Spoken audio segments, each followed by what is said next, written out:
Bien. Alors, pour répondre à la Vox Populi, puisque comme vous le savez, Vox Populi, Vox Dei, vous connaissez le latin quand même un peu.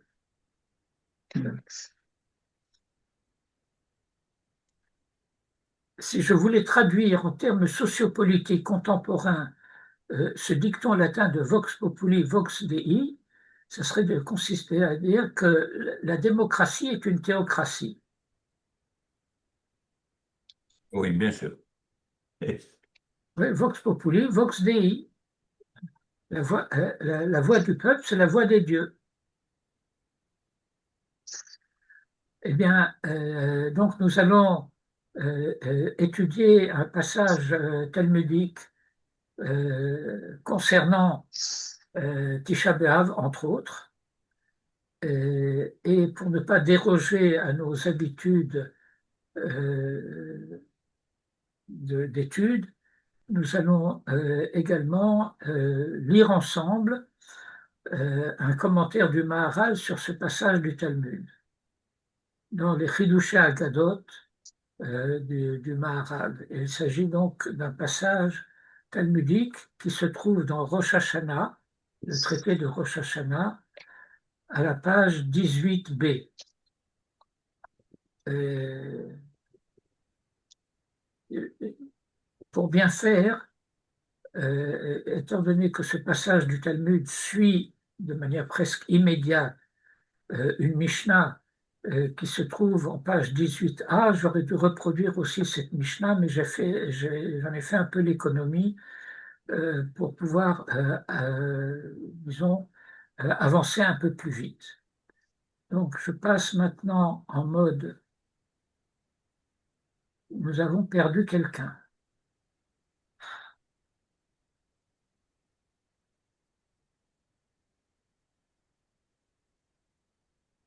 Qu'est-il donc arrivé à notre ami Shai?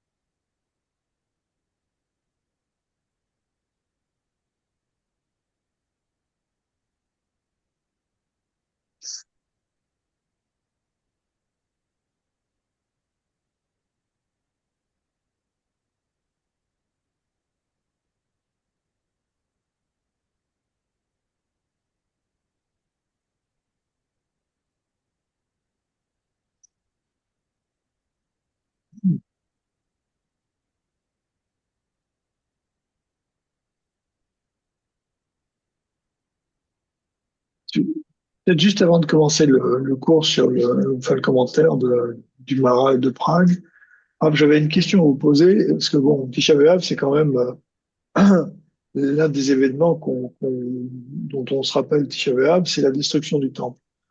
Or, et c'est un commentaire vraiment très très personnel, hein, quand je vois tout ce qu'on écrit sur le déroulement de toutes les procédures dans le temple, je me dis que ça devait être un bain de sang permanent.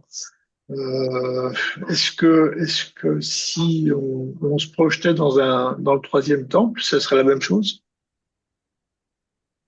Euh,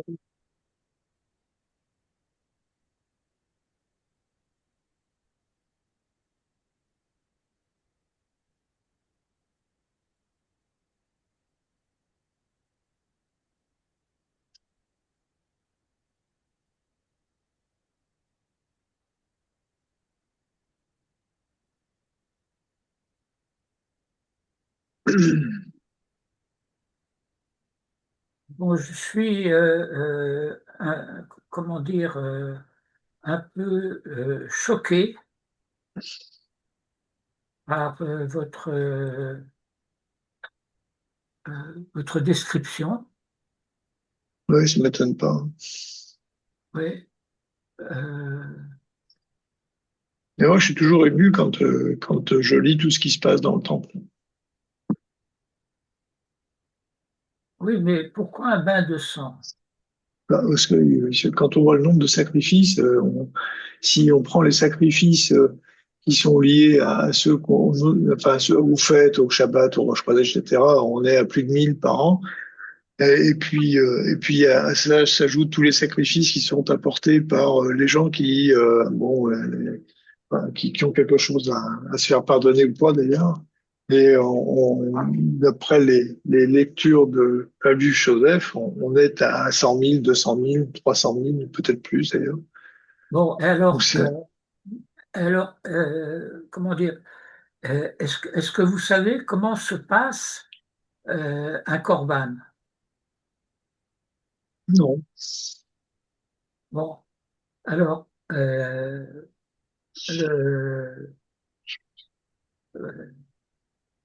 je vais essayer très brièvement, parce que c'est quand même pas notre sujet, d'écrire deux ou trois aspects euh, de, de ce sujet.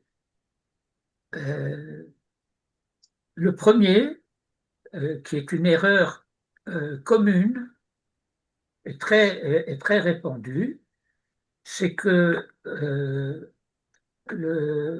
l'abattage de l'animal ne fait pas partie du corban. Euh, et nous avons un principe très important qui est que la avoda, donc le culte, si vous voulez, du temple, est réservé aux Kohanim. Mais par ailleurs, nous avons un très important principe qui a d'ailleurs été établi du point de vue historique par Shmuel, le prophète Samuel, qui est Shrita Bezar Kshera. Zar, c'est quelqu'un qui n'est pas Kohen. Et que la Shrita, le fait d'égorger l'animal, peut être faite par n'importe quel juif. Il suffit qu'il soit compétent.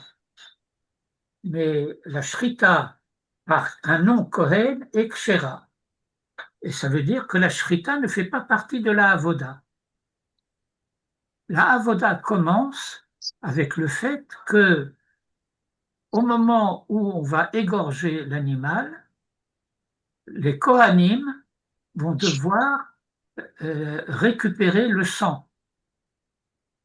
Et donc on ne patauge pas dans le sang des animaux qui ont été égorgés parce que les Kohanim doivent recueillir le sang dans des récipients qui n'avaient pas de fond plat, de telle sorte qu'on ne pouvait pas les poser par terre, parce qu'il fallait que le Kohen apporte le sang jusqu'à l'autel et le verse sur telle ou telle partie de l'autel. Si vous reportez un peu cette partie de la tfila qui commence par Mekoman shel Zvachim, où se passent les Zvachim, c'est-à-dire les offrandes, et qu'on dit Kibul Daman Birchisharet Betzafon, etc.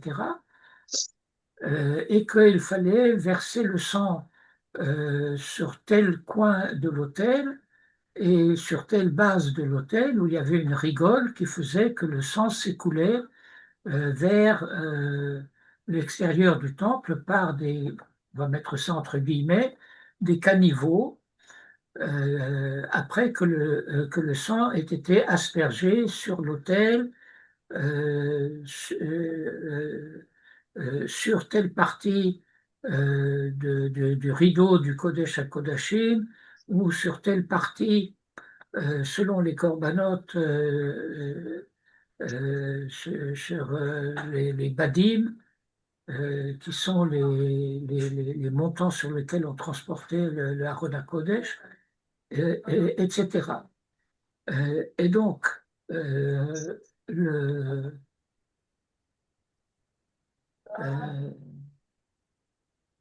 euh, le Beth Amikdash n'était donc pas le spectacle de ce qu'on pourrait voir dans n'importe quel abattoir parisien, où on peut effectivement voir les bouchers éclaboussés de sang des pieds à la tête, avec leur tablier de cuir, et bref. Et donc je récuse le terme de bain de sang, parce que précisément la avoda commence avec le fait que le sang soit recueilli par les Kohanim et porté et transporté de Kohen en Kohen, qui était un peu comme en rang, depuis l'endroit où on avait abattu l'animal jusqu'à l'autel, les Kohanim se passant de main en main le récipient qui contenait le sang qui allait être versé sur telle partie de l'autel ou sur telle partie de la base de l'autel, Keneged Hayesod, comme on dit dans le terme en hébreu. Voilà. Et donc, je pense qu'il faut réviser un petit peu l'idée qu'on se fait du spectacle que pouvait offrir cette Avodat HaKodesh, puisque une partie de la Avoda, et une partie importante de la Avoda, c'était précisément cette aspersion du sang. Et la deuxième partie, c'est le fait que, effectivement, certaines parties de l'animal étaient brûlées sur l'autel, certaines parties de l'animal devaient être consommées par celui qui avait offert, par les Kohanim, certaines parties par le Kohen lui-même, certaines parties par le Kohen, sa famille et ses serviteurs, lesquels serviteurs n'étaient pas nécessairement des Kohanim. On peut dire que lesquels serviteurs n'étaient nécessairement pas des Kohanim. Vous relisez le Ezehu Mekoman Shel Zvachim, vous allez retrouver tout ce que je vous dis de manière plus détaillée.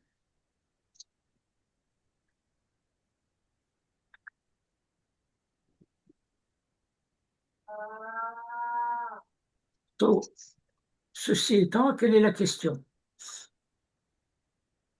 Je remarque qu'une question, et ma question était, le troisième temple, ça va se passer de la même façon? Je ne sais pas. C'est pas écrit. Ah, c'est pas que c'est pas écrit, c'est que il y a il y a différents commentaires. Je pense en particulier à un texte du Rav Kook qui explique que je voudrais d'abord corriger un détail. Euh, euh, Étant donné qu'il existe un texte euh, attribué au Rav Kook, donc qui est effectivement un texte du Rav Kook, qui parle de, du végétarianisme. Alors, je voudrais dire que le Rav Kook n'était pas végétarien. Euh, il y a une tradition classique talmudique euh, qui concerne, disons, une conduite de piété et qui consiste à ne manger de viande que le Shabbat, les fêtes ou à Seudat Mitzvah. Et donc, effectivement, il y a des juifs qui, toute la semaine, ne mangent pas de viande, mais qui mangent de la viande du vendredi soir aux 3 repas du Shabbat et les jours de fête, et lorsqu'il y a une Seudat Mitzvah, de mariage, de Brit Mila, le Siyum du Masechet de Talmud, etc. Et dans ce texte du Rav Kook, il traite effectivement de certaines hypothèses concernant comment pourraient être envisagées les offrandes au troisième temple, où il explique que ça ne serait pas nécessairement ce que vous appelleriez en français des sacrifices sanglants. Ça pourrait être intéressant d'étudier ce texte, mais il ne s'agit pas de répudier comme quelque chose d'abominable ou de répugnant ou de sauvage, ce qui se passait dans le Beth Amikdash, tenant compte du fait que c'est prescrit par la Torah.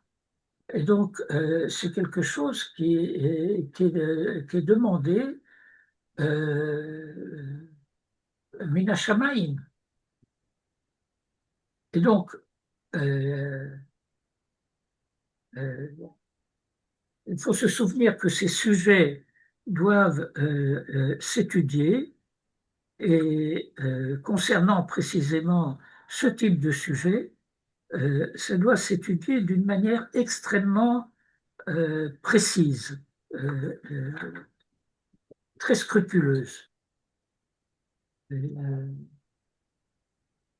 y a un passage du Talmud où on apprend que il y a trois catégories, comme vous le savez, de mitzvot. Ben Adam le Atzmo, Ben Adam le Chavero ou Ben Adam le Makom.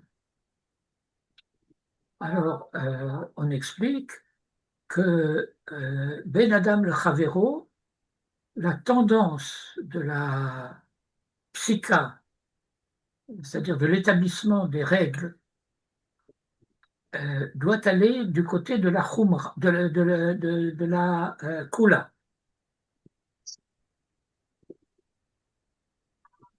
Que Ben Adam le Atzmo, la tendance de la psycha doit être la tendance de la Khumra.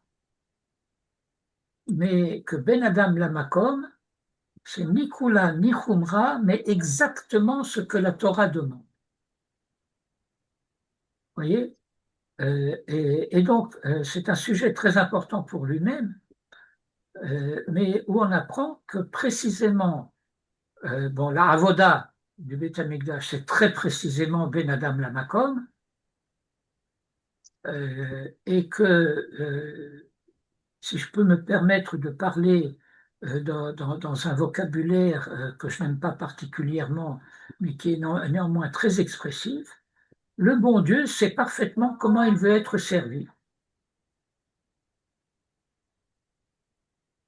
Et nous apprenons en particulier que les idées personnelles, aussi bonnes, généreuses, intéressantes soient-elles des fils d'Aaron, dont les commentaires nous apprennent qu'ils n'ont jamais commis que cette faute-là. C'était donc des tzadikim gemourim, en dehors du fait qu'ils ont voulu offrir un feu étranger et que ce feu étranger, il était très caché, sauf que ce n'était pas ce que Dieu avait demandé. Et c'est pourquoi la Torah dit Esh Zara, Asher lo tziva Hashem. Si tu me dis Esh Zara, est-ce que tu as besoin de me dire Asher lo tziva? Ben, c'est pour t'enseigner qu'il était Zara en cela que Dieu ne l'avait pas demandé.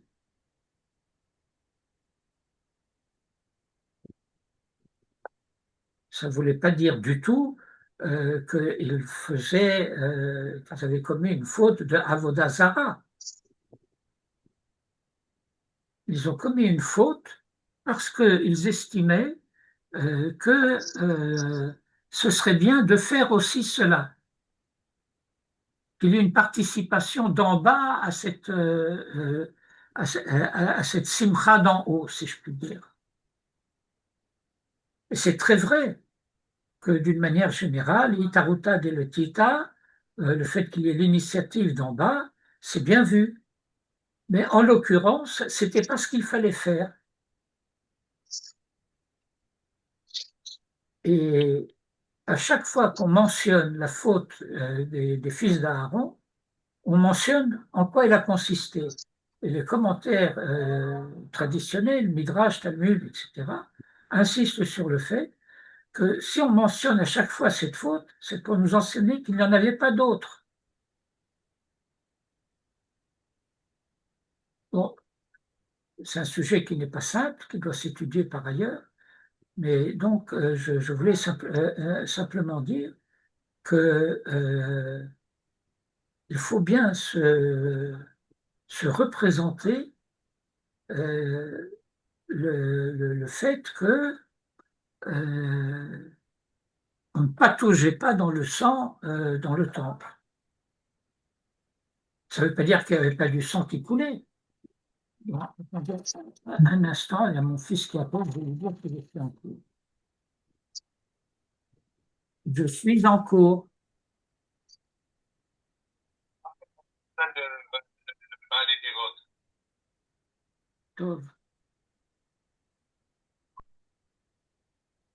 Euh, bien. Alors, cela étant dit, je vous propose la lecture de cette page du Talmud qui se trouve donc dans Masechet Rosh Hashanah à la page 18b. Je vous rappelle cette règle habituelle, c'est que les pages du Talmud sont des folios et il y a donc une page qui porte un numéro et qu'il y a le recto et le verso. Le recto porte le folio Aleph et il est marqué par un point après la numérotation de la page. Et le folio du verso, qui est appelé Amud Bet, est marqué par 2 points après le numéro de la page. Alors parfois, vous avez une représentation qui porte Aïn, Aleph, Aïn, Bet, pour Hamoud Aleph, Hamoud Bet. Parfois, vous avez une barre oblique avec Aleph ou Bet, mais la notation traditionnelle, c'est un point ou 2 points. Et alors, au début de la page 18b, on a une phrase qui suit quelque chose qui se trouvait à la fin de la page 18a, où on fait une référence à un enseignement de la Mishnah. Et la Mishnah parle du fait que des messagers étaient envoyés un peu partout en, en Eretz Israël et dans la Gola pour annoncer la date de telle fête ou de telle fête ou de telle fête. Et on mentionne donc un certain nombre d'événements pour lesquels les messagers étaient envoyés. Et, et alors, on dit, mais s'il en est ainsi, il aurait fallu en envoyer aussi pour tel cas et tel cas. Les cas en question étant des jeunes liés à la destruction du temple. Et la page suivante dit Da'amar Rav Chana bar Bizna, parce que voilà ce qu'a enseigné Rav Chana, fils de Bizna, Amar Rabbi Shimon Chassida, voilà un enseignement de Rabbi Shimon Chassida, Maï dirtiv, que signifie cela qui est écrit Ko Amar Hashem Tsevaot, Tzom HaRevi'i, Tzom HaChamishi, Tzom HaShvi'i, Tzom HaAsiri, Yiché le Vet Yehuda, le Sasson, le Simcha, le Gomer.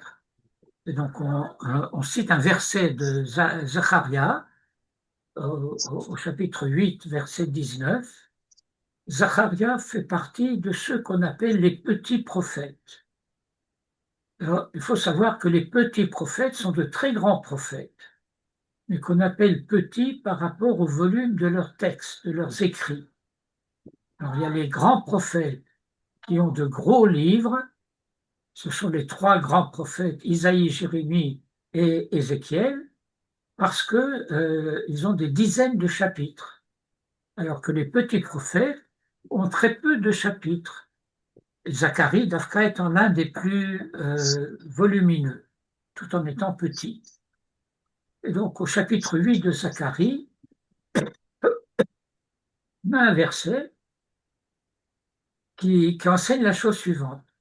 Voici ce qu'a dit Hachem Tsevaot.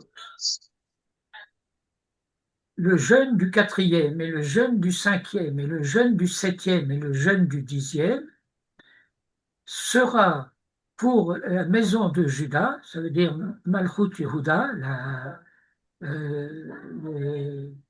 le royaume du sud après le schisme, le royaume du nord étant appelé Beth Israël, et le royaume du sud étant appelé Beth Yehuda.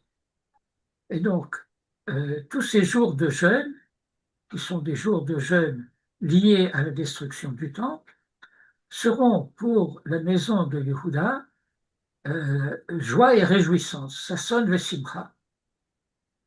Alors, quelle est la question? Karé lehu tzom, il les appelle des jeûnes. Le carré lehu, ça sonne le simcha. Et on les appelle aussi joie et réjouissance. C'est pas compatible. Et la lav hafika amar. Mais voilà ce que cela signifie. Bisman sheye shalom. Yichye le sasson le simcha. Quand il y a la paix, alors ce sera joie et réjouissance. En shalom, s'il n'y a pas de paix, tzom, jeûne. Rashi explique, bisman sheye shalom. Ça veut dire en un temps où Israël n'est pas soumis aux nations. Alors, ça sonne le simcha. Il n'y a pas de paix, ça veut dire que Israël est soumis aux nations. Tzom. Amar Rav Papa.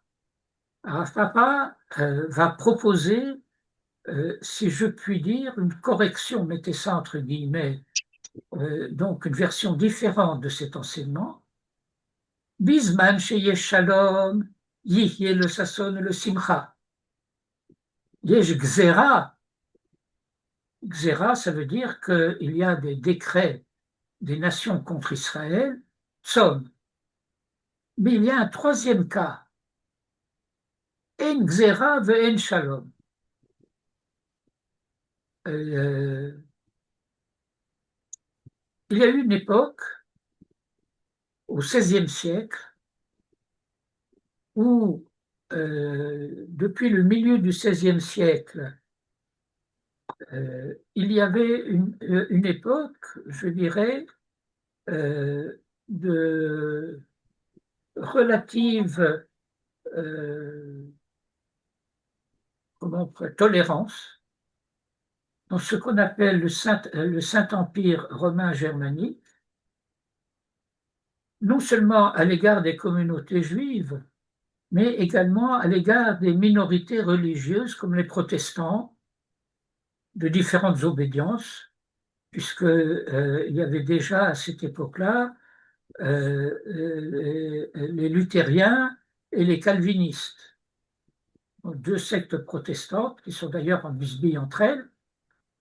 Et je ne vous dis pas ce que c'est devenu aux États-Unis par la suite. Euh, et depuis le début du siècle, dans le royaume qui était le royaume conjoint polonais et lituanien, et qui régnait aussi sur une partie de l'Ukraine.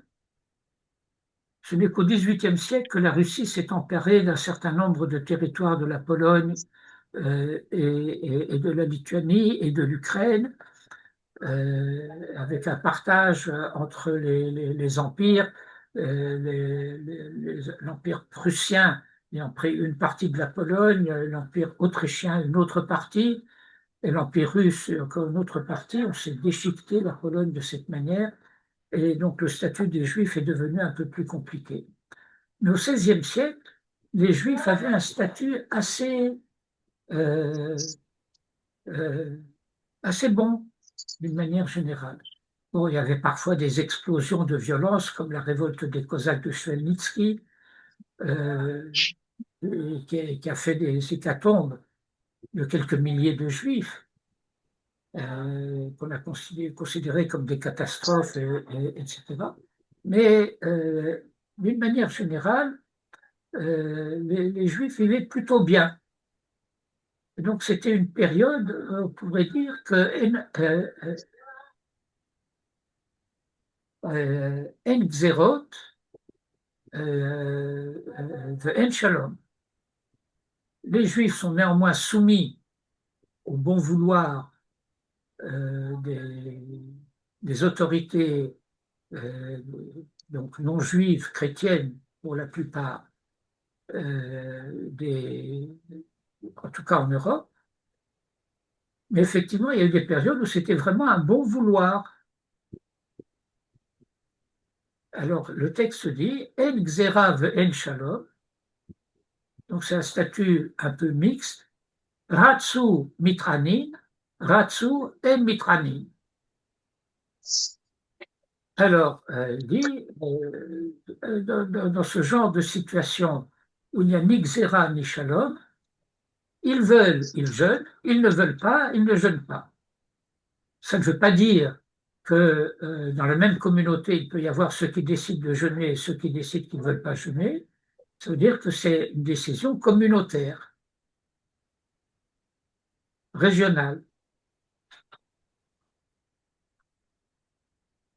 Selon la décision locale, on décide il faut jeûner ou on décide il ne faut pas jeûner. Et alors la Gemara dit, si tu dis comme ça, est-ce que ça s'applique aussi à Tisha B'Av?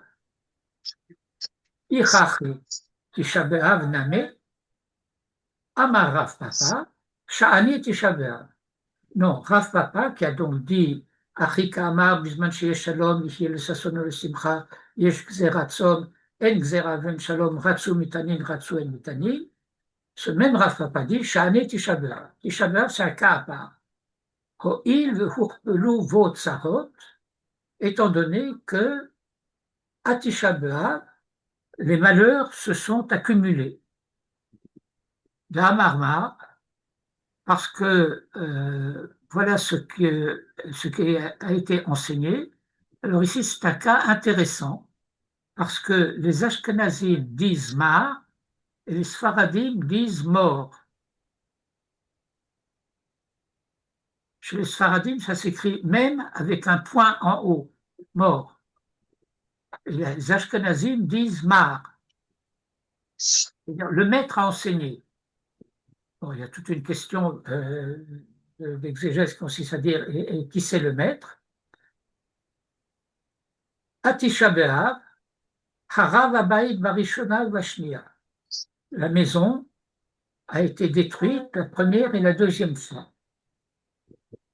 Vous notez qu'on ne dit pas Hamikdash ou Bet Hamikdash. On dit Habayit, la maison. Un peu comme on pouvait dire à une certaine époque la maison de France.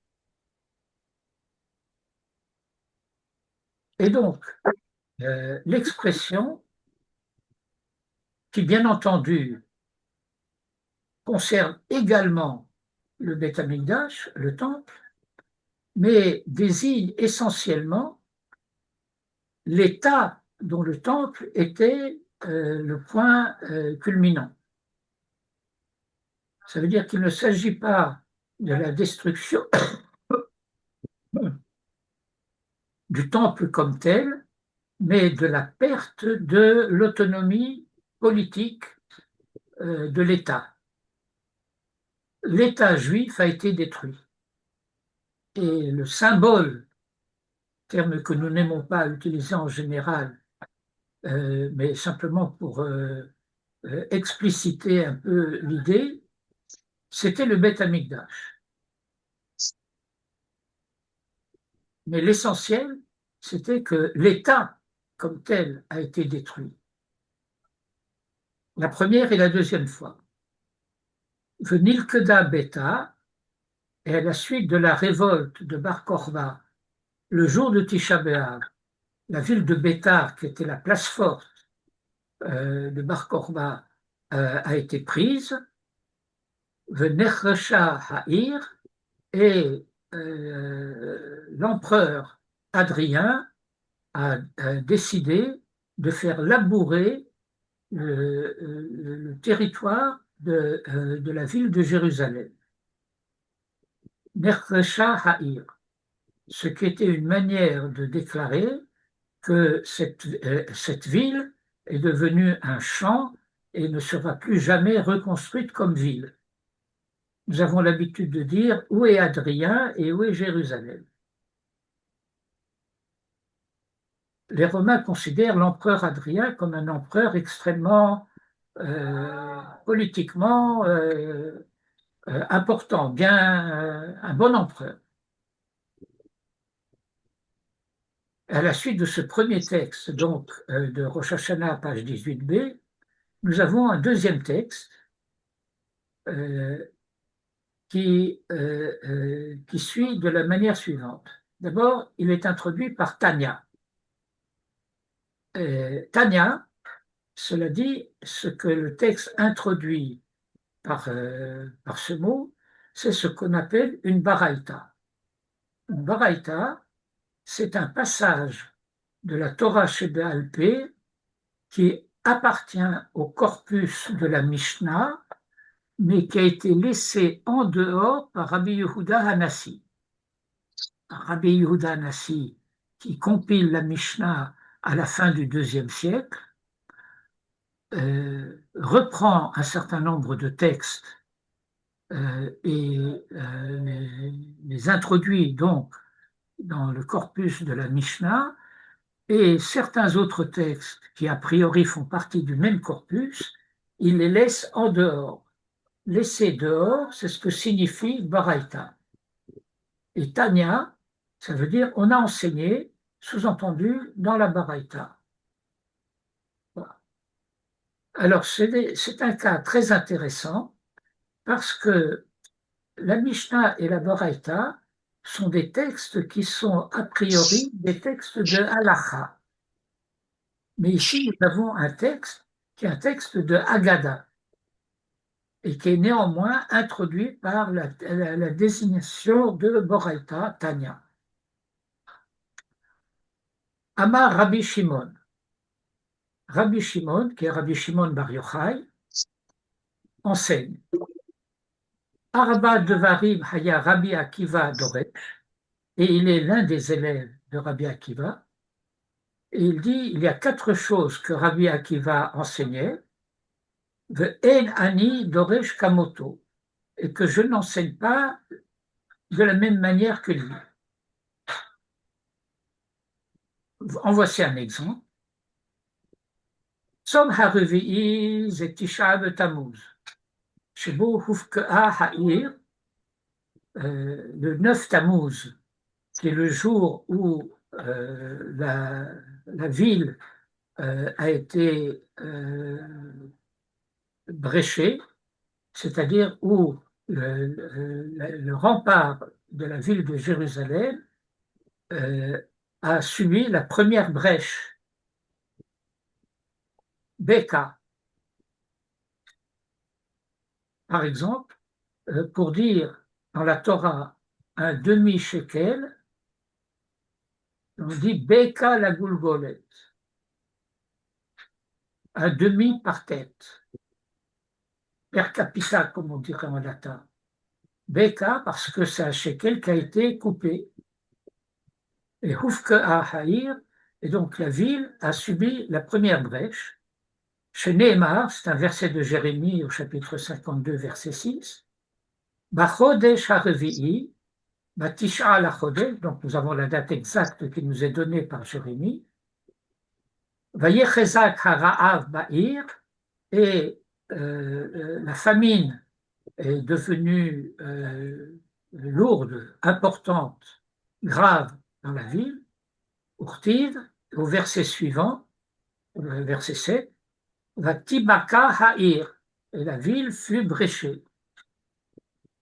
Et il y a une note, si je puis dire, de cette Braïta qui dit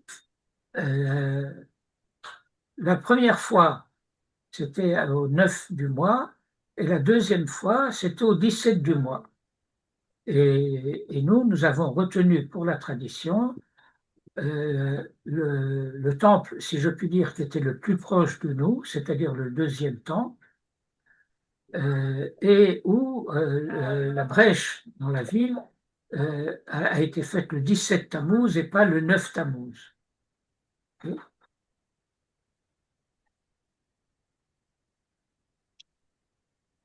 Mais étant donné que le verset de Jérémie dit le 9, c'est pourquoi la Gemara a repris Bachodesh HaRevi, Betisha la Chodesh, Vatibaka Ha'ir, et on pose la question, pourquoi est-ce qu'on l'appelle le quatrième jeûne? Je dis parce que c'est le jeûne du quatrième mois, Revi'i le Chodashim. Som HaChamishi, le cinquième jeûne, ou le jeûne du cinquième, c'est Tisha B'Av, c'est Tisha B'Av, Shebo Nisrav Bet Elohenu, qui est le jour où la maison de notre Dieu a été brûlée. Amai Karule Chamishi, pourquoi l'appelle-t-on cinquième? Chamishi le Chodashim, parce qu'il s'agit du cinquième mois. Quatrième mois, cinquième mois par rapport à Nissan, qui est le premier mois. La Chodesh Hazeh Lachem, Rosh Chodashim, Rishon Hu Lachem, le Chodesh Hashana, n'est-ce pas? Tzom Hashvi'i, c'est Shlosha B'Tishrei. Le jeûne du septième, c'est le 3 Tishri.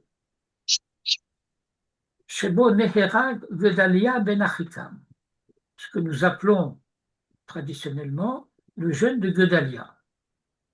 Shebo Neherag Gedalia Ben Achikam. Umi Harago, et qui est-ce qu'il a tué? Yishmael Ben Netanya, Harago. Le Lamedecha, c'est pour enseigner chez Shkula Mitatan Shel Tzadikim, qui serait Fad Bet Elohenu, que la mort des justes est équivalente, comparable au,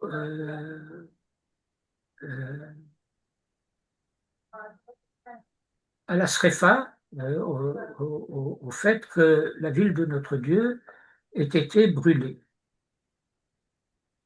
Un mot et demi d'explication. C'est un des versets et un des enseignements à partir duquel nous apprenons que tous ces jeûnes dont nous parlons sont des jeûnes qui sont liés à la destruction du temple, mais la destruction du temple signifiant la destruction de l'autonomie sociopolitique de l'État juif. Pourquoi? Parce que après que Nabuchodonosor ait détruit Jérusalem, exilé la plupart, enfin le roi, ses fils, les notables, la cour, etc., il y a un gouverneur qui a été laissé en Judée, et ce gouverneur gouvernait donc la Judée. Et il y avait donc encore un reste d'autonomie sociopolitique juive en Judée. Et lorsque Ishmael ben Netanya a assassiné Gedalia ben Achikam, ce dernier vestige d'autonomie sociopolitique en Judée a été supprimé. Et donc, il ne s'agit pas seulement de la destruction du temple comme tel, parce qu'il avait déjà été détruit, mais il s'agit de ce qui restait de l'autonomie sociopolitique en Judée. Gedalia ben Achikam. À l'époque de l'assassinat de Rabin, certains de la gauche israélienne euh, ont voulu que le rabbinat décrète un jeûne national prétextant du jeûne de Gedalia qui avait été assassiné et que donc on avait un autre, entre parenthèses, entre guillemets, Premier ministre, chef de gouvernement, c'était le gouverneur, et donc il voulait faire un rapprochement entre Rabin et Gedalia. Oui, sauf qu'avec l'assassinat de Rabin, ce n'est pas l'État qui a été détruit, c'est une certaine politique qui a été visée. Et jusqu'à ce jour, on ne sait pas vraiment par qui. Mais bon, c'est un sujet pour lui-même que je n'aborde pas.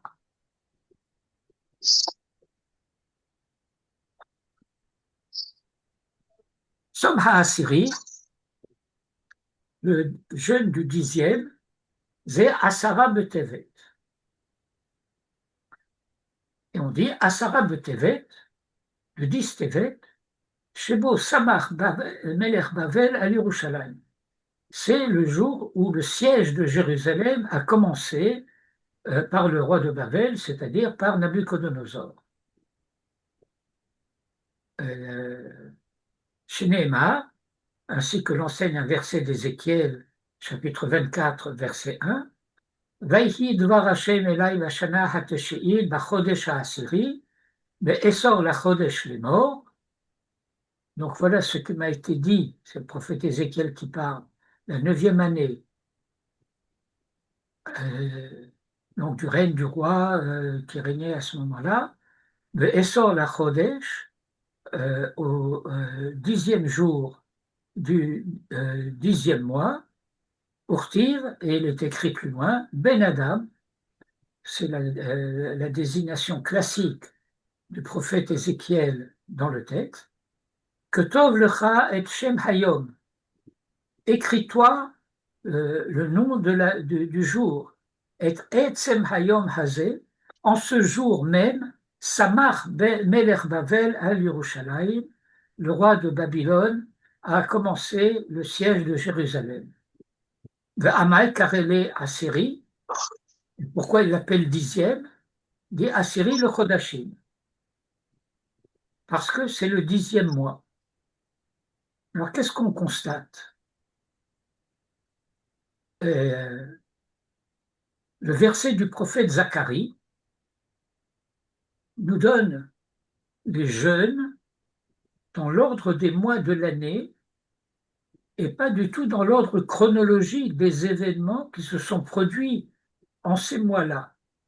Parce que, étant donné que, manifestement, le début du siège est antérieur à la brèche, et la brèche est antérieure à la destruction, à l'incendie du temple, alors si tu voulais me les donner dans l'ordre chronologique, alors il fallait commencer par le 10e.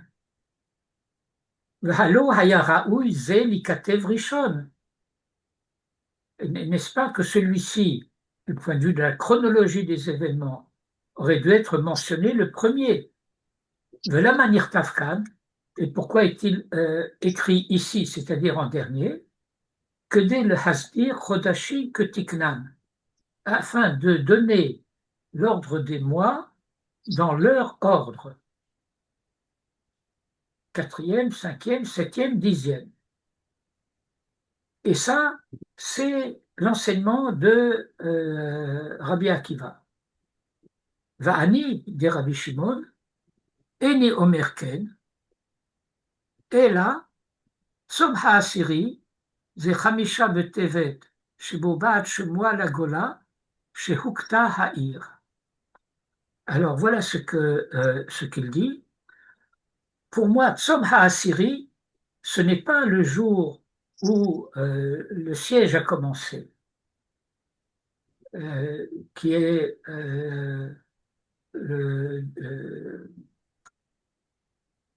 dit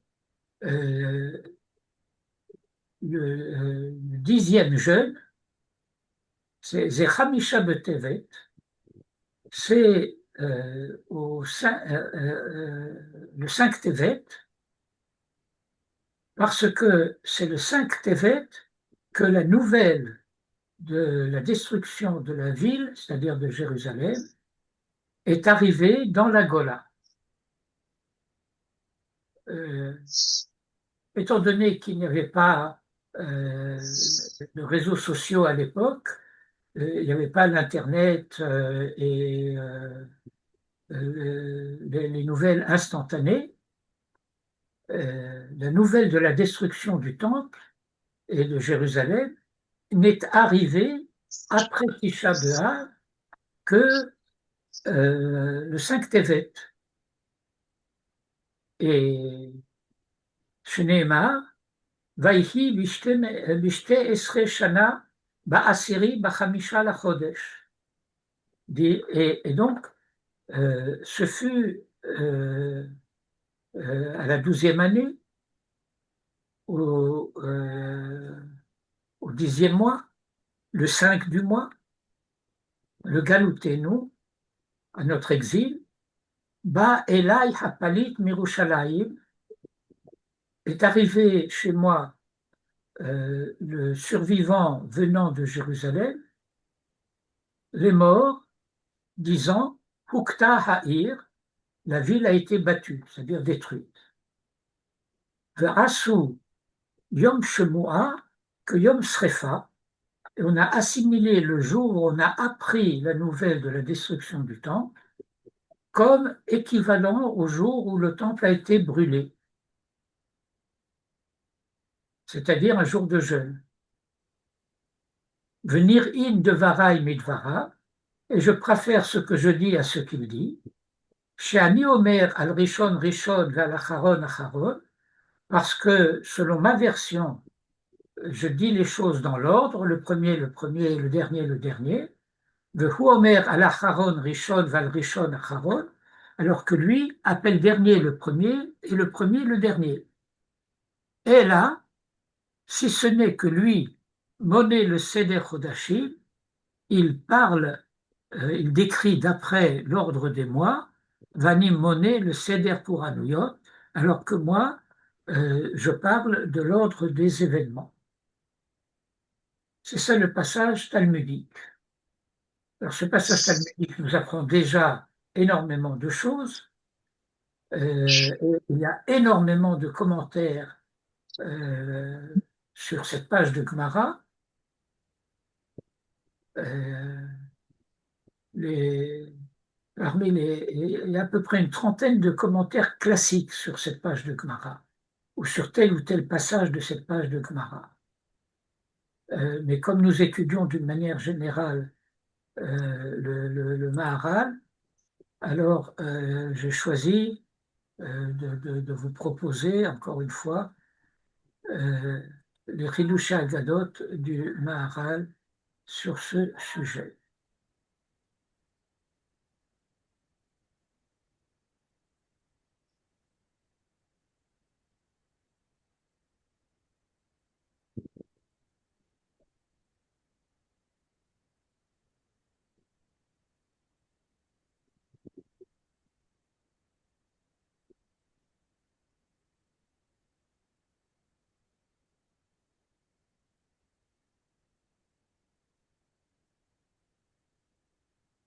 Alors voilà, donc nous lisons le Chidushei Agadot du Maharal sur Rosh Hashanah, page 18b. La plupart des œuvres du Maharal ont été publiées de son vivant, ce qui est un phénomène relativement rare. La plupart du temps, les écrits des maîtres sont publiés par leurs descendants, leurs fils, leurs petits-fils, ou leurs disciples, leurs élèves, souvent plusieurs années après la mort du maître. Mais les écrits du Maharal ont été publiés par le Maharal lui-même, euh, du vivant du Maharal, par le Maharal lui-même. Une partie à Amsterdam, une partie à Cracovie, mais il y a une partie très importante des écrits du Maharal qui n'ont pas été publiés de son vivant. Et c'est son grand commentaire sur les Agadotes du Talmud et qui est resté inachevé. Je vous rappelle que, comme nos maîtres l'ont souligné abondamment, aussi bien Manitou que le professeur Meher, l'essentiel de l'œuvre du Maharal est une œuvre de vieillesse. Son premier commentaire, qui est un commentaire sur Rachi, et qui est le premier texte publié, le Maharal a plus de 60 ans, et son premier grand livre, qui est Gvurot Hashem, son livre sur Pessah, est publié par le Maharal à l'âge de 70 ans. Et certains de ses livres seront publiés quand il aura 80, voire 90 ans. Le Maharal a vécu très vieux, il est mort à 97 ans. Et une partie de l'œuvre qu'il envisageait et dont il annonce le plan dans la troisième introduction de Gvurot Hashem n'a pas vu le jour. Du moins, s'il a vu le jour, elle n'a pas été publiée du vivant du Maharal, et s'il se trouve encore dans une quelconque bibliothèque, on n'a pas encore découvert. Mais vers la fin des années 40,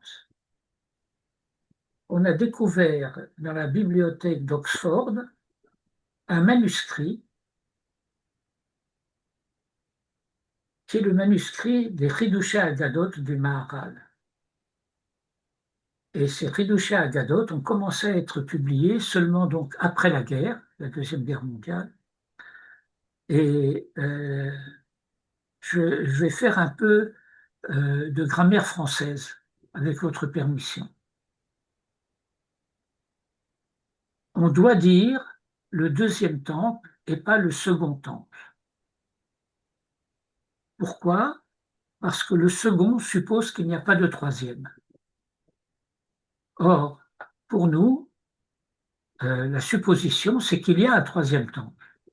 Et donc, le deuxième temple est bien le deuxième et pas le second. Par contre, on peut espérer qu'il n'y ait pas de troisième guerre mondiale. Et donc, on peut dire la seconde guerre mondiale. Ceux qui estiment qu'il y a un risque puissant d'une troisième diront la deuxième guerre mondiale. Ça, c'est la langue française. Dans un immeuble, vous ne pouvez dire le second étage que si c'est un immeuble de 2 étages. Si c'est un immeuble de 3 étages, vous n'avez pas le droit, en français, de dire le second étage. C'est comme ça que le français il fonctionne.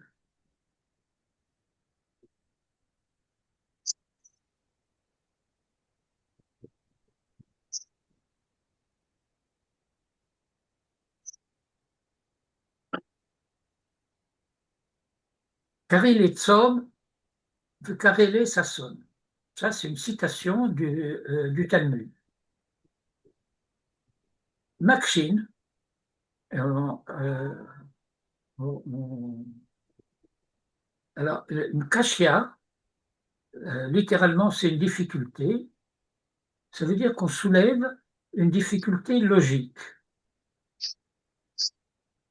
Une difficulté logique qui peut procéder éventuellement d'une contradiction apparente, des enseignements qui se contredisent, euh, ou bien d'une contradiction logique qui ne procède pas directement d'enseignements contradictoires, mais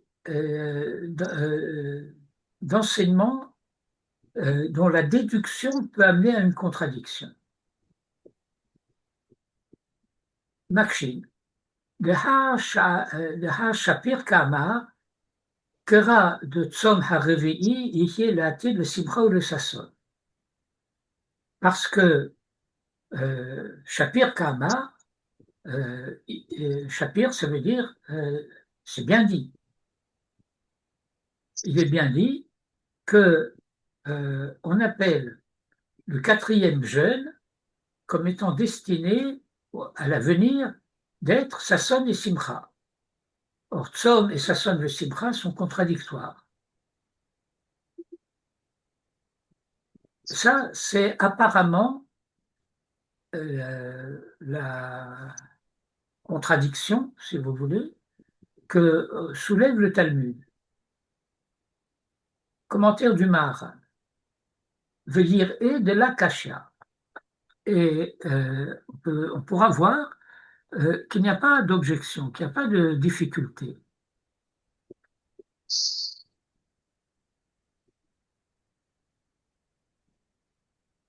De Ha, En Hatzom, ou le Sasson ou le Simcha. Parce que dès lors qu'il n'y a plus de jeûne, alors ça veut dire que la raison pour laquelle il n'y a plus de jeûne est cause de Sasson et de Simcha. Parce que, inversant l'ordre de l'enseignement, en quelque sorte, si vous voulez, Kasher Yihye Simcha, Kvar Batel Hatzon. Lorsqu'il y a raison de se réjouir, ça veut dire que le jeûne est déjà annulé. Umetaretz, et voici comment le Talmud résout la difficulté, de Harikama, en disant voilà comment ceci est en réalité enseigné, Bisman Sheyesh Shalom, Yihye le Sasson. Quand il y aura Shalom, ça veut dire quand l'État d'Israël, l'État juif sera restauré, alors il y aura la joie. Le Shapir Mikre Tzom, et il est encore bien nommé, appelé Tzom, de Ha Adaïd Lo Batel Hatzom, Shehare En Shalom En Yesh Tzom. Parce que lorsque il n'y a pas encore la paix, alors la situation qui fait qu'il doit y avoir jeûne prévaut. Lorsque une citation dans un texte traditionnel est entre parenthèses, ça veut dire qu'on considère que ce mot doit être rayé. Mais comme on suppose qu'il peut y avoir des raisons qu'on n'a pas comprises, pour lesquelles ce mot a été écrit, on ne veut pas le supprimer, on le met entre parenthèses, parce que peut-être viendra un jour quelqu'un qui résoudra la difficulté de dire et qu'est-ce que ça veut dire si ce mot n'est pas rayé?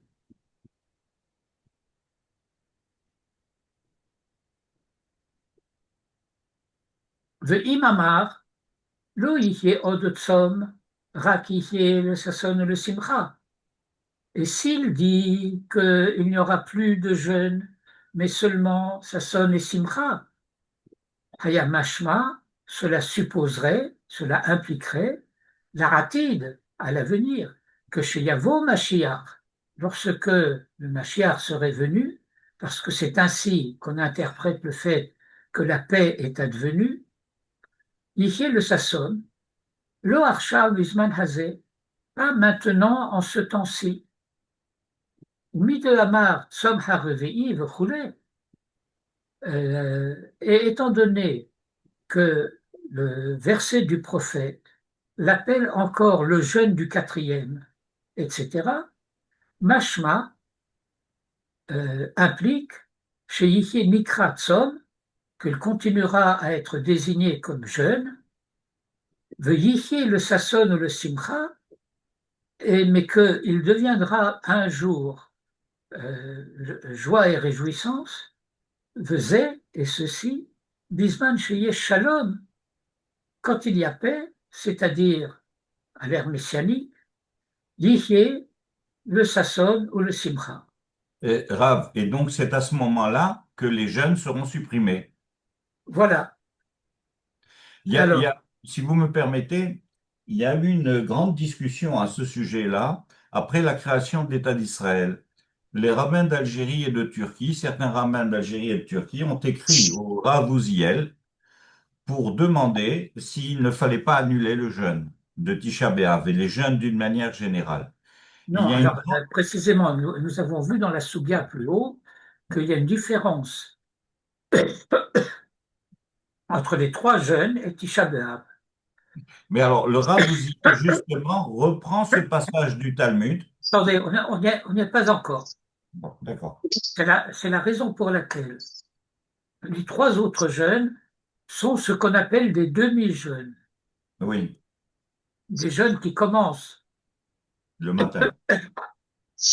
à l'aube du jour et pas au commencement du jour, la nuit tombée. La règle étant que si au moment de se coucher, on pose la condition, on fera l'effort de se réveiller avant l'aube pour pouvoir manger, On peut manger. alors on a le droit de manger avant l'aube, boire, manger normalement, mais que si on n'a pas fait cette hatnaya, même si on se réveille avant l'aube, on n'a pas le droit de manger. Parce que le fait d'aller se coucher consiste à dire, ben voilà, la nuit est là, et c'est comme si on avait accepté le jeûne dès ce moment-là où on est allé se coucher. Sauf si on a dit, j'ai l'intention de me lever avant. Bon, ça c'est la règle de la halakha. Alors, je vais expliquer cette corrélation entre Shalom et Mashiach. Euh, En réalité, c'est très simple et c'est une des, comment dirais-je, euh, une des matières à discussion entre le judaïsme et le christianisme par rapport au temps messianique. Parce que pour les chrétiens, euh, le Messie vient pour sauver l'homme du péché originel.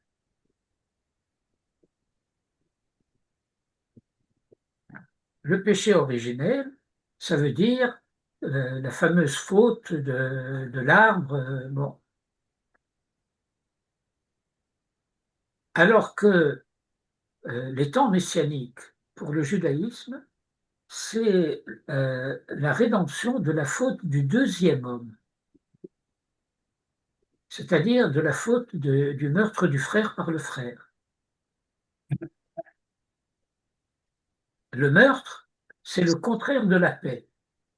Et vous retrouvez ici un thème que nous sommes en train d'étudier dans nos études des Pirkei Avot, dans la dernière Mishnah du chapitre, qui dit le monde perdure grâce au din, à la loi, à la vérité et à la paix. Et le Maharal nous expliquait pourquoi dans cet ordre, parce que toujours la paix vient en dernier. La paix vient en dernier parce que les tfilot et les brachot se terminent par Oseh Shalom Bimromav ou Yaseh Shalom Aleinu.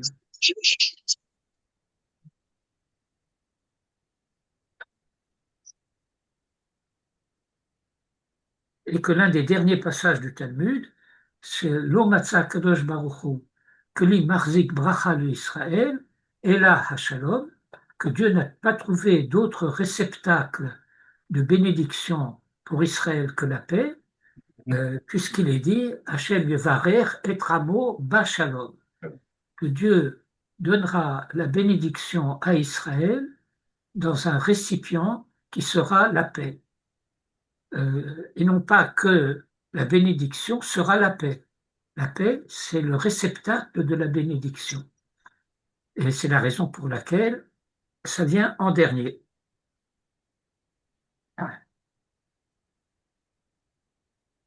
Au Mikol Makom, et en tout état de cause, Lo nitbatel shem hatzom, et en tout état de cause, le fait que ce soit appelé jeûne n'est pas annulé.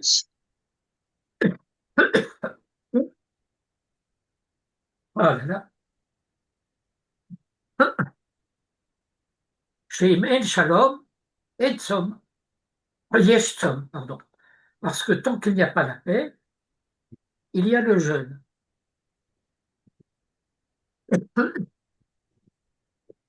Et donc on voit qu'il y a une corrélation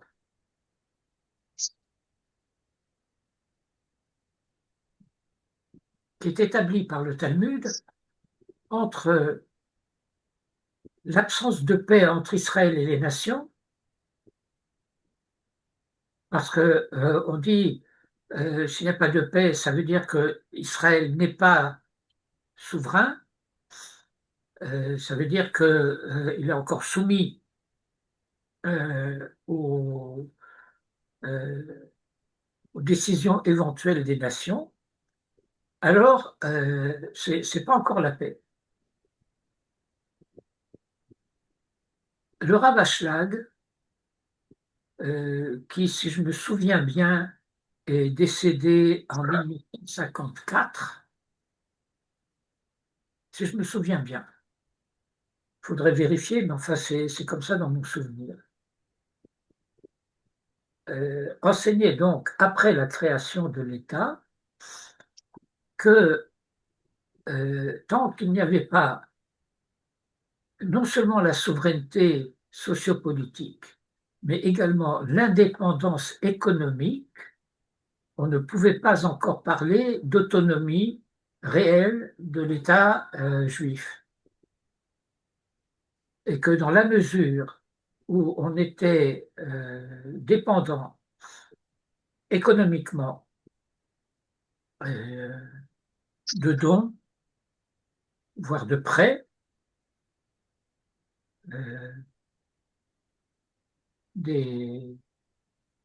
d'autres États, ou de la galoute, ou de donateurs juifs ou non juifs, d'ailleurs peu importe, alors on ne pouvait pas encore appeler cela shalom.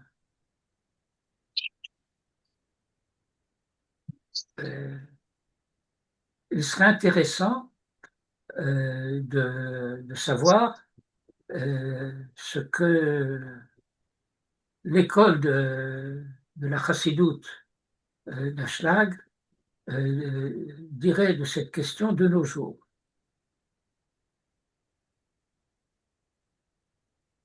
Rav, quand vous dites l'argent qui est donné par des juifs ou non juifs, peu importe, vraiment peu importe.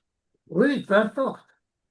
Quand les anglicans donnent de l'argent aux juifs pour qu'ils retournent à Sion, histoire qu'ils se convertissent pour que le Messie arrive, ça importe peu.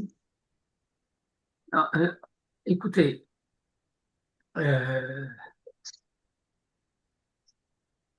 je vous rappellerai simplement un verset qu'il faut beaucoup étudier parce qu'il a des significations multiples. Rabot machashavot belev ish, vatzat Hashem hitakum. Rabot machashavot belev ish, cela signifie que les gens se donnent beaucoup de raisons pour faire ce qu'ils font. Rabot Mahashava, on a l'habitude de traduire par pensée. Mais en réalité, il faudrait traduire par calcul, au sens que ce mot avait en français classique. Parce que Mahashava et Cheshbon, c'est très proche. Et en français classique, c'est pas le français ancien, c'est encore le français du 19e siècle, du début du 20e siècle. Et quand moi j'étais à l'école, bon, d'accord, ça remonte à il y a 70 ans, ben, c'était un terme qui était encore utilisé. Un calcul pour dire un projet. Et Rabot Machashavot Beliv Ish. Alors il y a beaucoup de pensées, de calculs, de projets qui justifient aux yeux de quelqu'un de faire ce qu'il fait. Mais Dieu va se servir de ce qu'il a fait pour réaliser son propre projet. La Tzat Hashem Hitakum. Et ça ne veut pas Ça dire veut- que Dieu va faire que quelqu'un fasse ce que lui veut.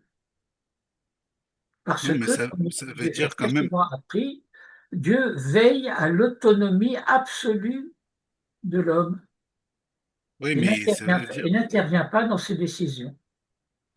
Oui, mais ça veut dire que ses décisions importent peu finalement. Il pédale dans la semoule parce qu'au final, il a beau avoir agi dans un sens pour obtenir un résultat particulier, c'est la volonté de Dieu qui se fera. Oui, mais ça veut dire que euh, le- l'homme agit librement. Il fait ce qu'il fait pour les raisons qu'il se donne de le faire. Mais il n'y a pas de lien de cause à effet entre ce qu'il décide et ce qui se passe dans le monde. Bien sûr qu'il y a une relation de cause à effet. Ben non, puisque lui, il fait quelque chose pour. Alors, si c'est aligné avec la volonté de Dieu, oui. Mais si c'est pas aligné, ce Non, sera la volonté de Dieu. non, Donc, non. Écoutez, c'est un sujet qui doit être étudié en détail pour lui-même, que je ne veux pas pour le moment détourner notre sujet de Tisha B'Av, mais comment dire, dans un jeu d'échecs, chaque joueur joue son jeu et chaque adversaire va chercher à utiliser le jeu de l'autre pour réaliser sa propre stratégie. Et euh, comment dire, bon, je vous raconte une petite anecdote de joueur d'échecs. Dans une partie d'échecs avec un ami, avec lequel on jouait souvent aux échecs, ça remonte à il y a 50 ans, hein, ce que je vous raconte. Euh, dans une certaine position de l'échiquier, j'avance la reine et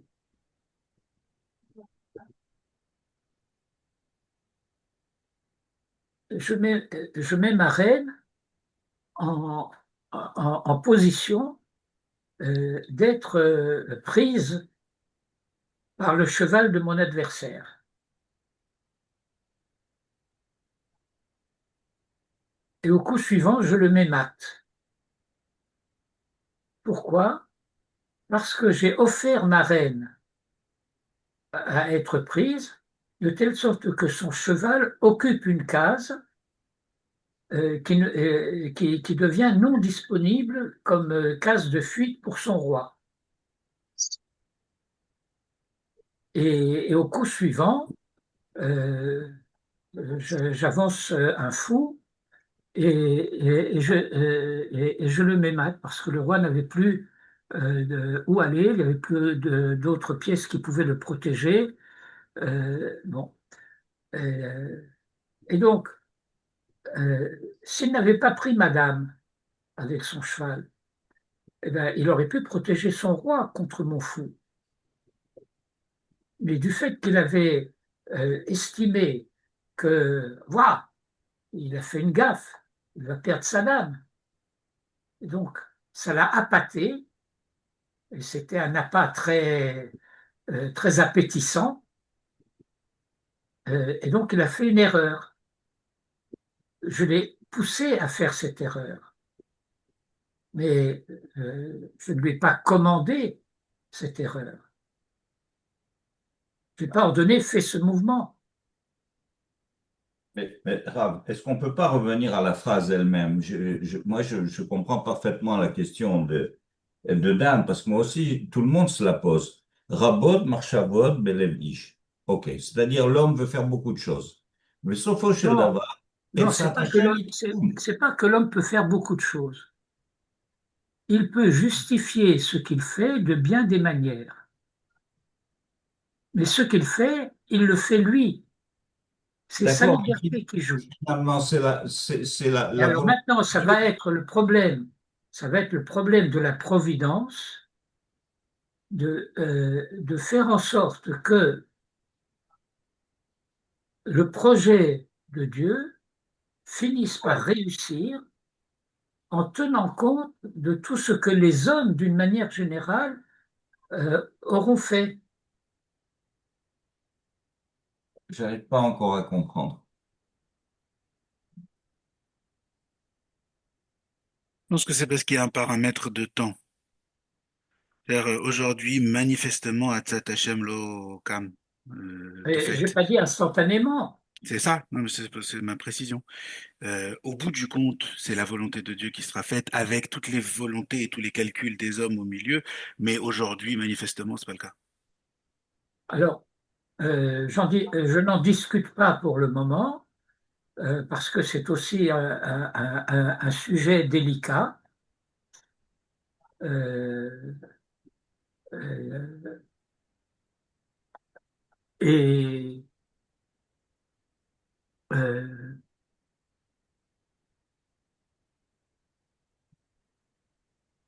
et c'est le genre de sujet euh, par rapport auquel, euh, pour reprendre une explication que j'ai souvent entendue de Manitou, euh, on est beaucoup trop impliqué encore de nos jours dans les événements eux-mêmes, alors qu'il y a des événements qui sont tellement loin de nous dans le temps qu'on peut en parler de manière un peu froide, euh, entre guillemets désintéressée, alors que certains autres sujets qui sont encore très proches de nous, par exemple la Shoah, sans parler du 7 octobre, bien, ce sont des sujets dont on ne pourra parler que dans plusieurs générations.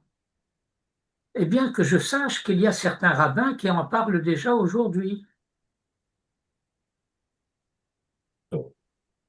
mais que la plupart du temps, les discours en question sont inaudibles. Il m'a dit oui, absolument. Il y a une Mishnah très importante des Pirkei Avot qui dit que tout ce que l'oreille ne peut pas entendre, tu n'as pas le droit de le dire. Tout ce que l'oreille n'a pas. Comment?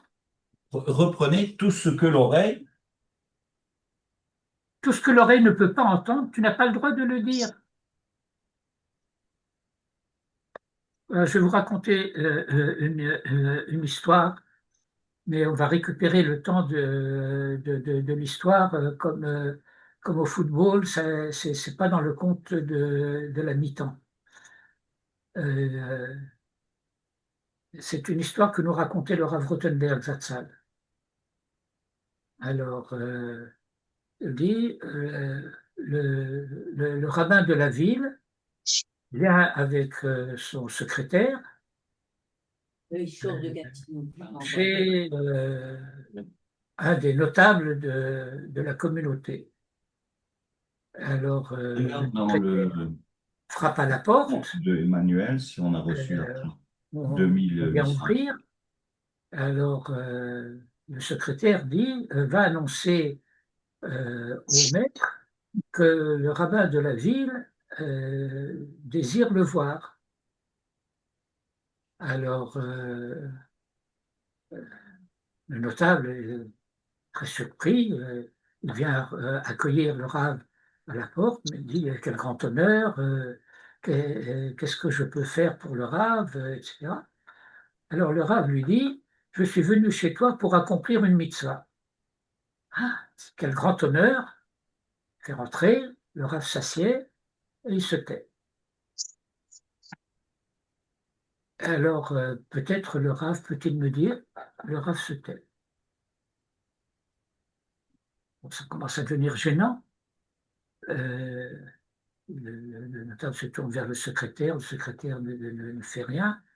Il presse le Rav euh, et le Rav finit par lui dire, écoute, je suis venu chez toi pour accomplir la mitzvah de ne pas dire ce qui ne peut pas être entendu.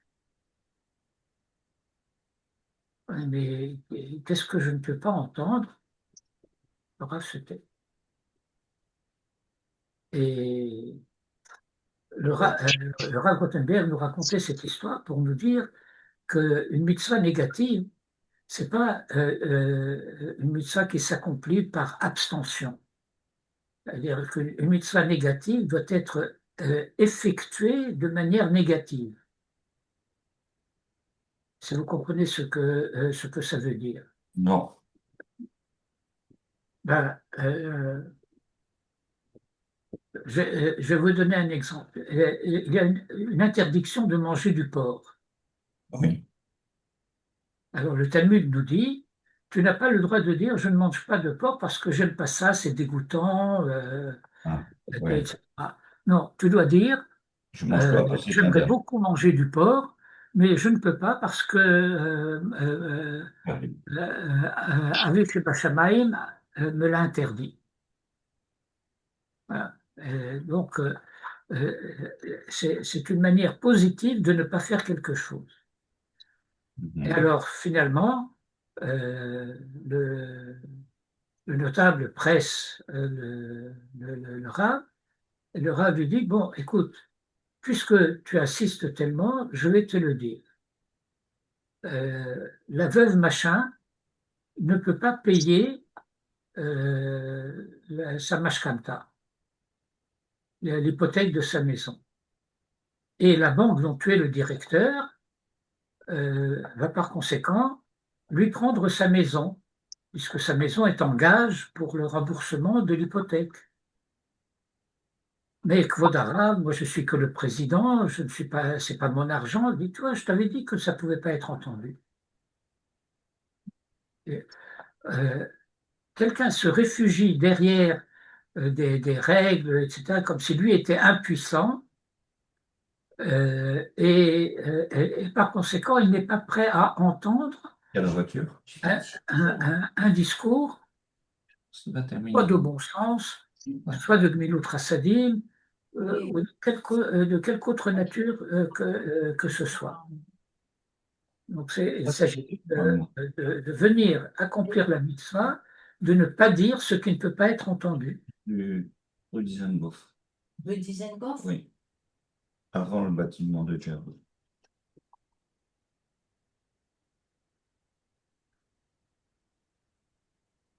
Au final, le Rav, il avait fait une avéra puisqu'il lui a dit. Oui, oui, alors la suite de l'histoire, c'est que le président a compris qu'il devait prêter de son argent à lui, à la veuve, pour qu'elle rembourse son hypothèque. Bon. De En Perouche à Katou, Vikiel Hatid le Sasson. Hein? Et parce que le verset ne vient pas dire ce qui est la manière dont on a l'habitude de vouloir comprendre le verset. Bon, aujourd'hui, c'est un jeûne, mais à l'avenir, ça sera la joie. de En Perush Hakatuv Yihye La'atid le Sasson. C'est pas ça que le verset vient enseigner. De Im Haya Perusho de Ata Hutzom Mipne Hagalut, de Kasher Yikale Hagalut Yihye le Sasson. Parce que si le sens du verset était Im Haya Perusho, si l'explication du verset était de Ata Hutzom, que maintenant c'est le jeûne, Mipne Hagalut, à cause de l'exil, de Kasher Yikale Hagalut, et que lorsque l'exil aura pris fin, Yihye le Sasson, ce sera la joie. וזה שרצה בגמרא להוכיח מקושיה זאת, ואם אין שלום יש צום, ולא היה צריך יותר מזה.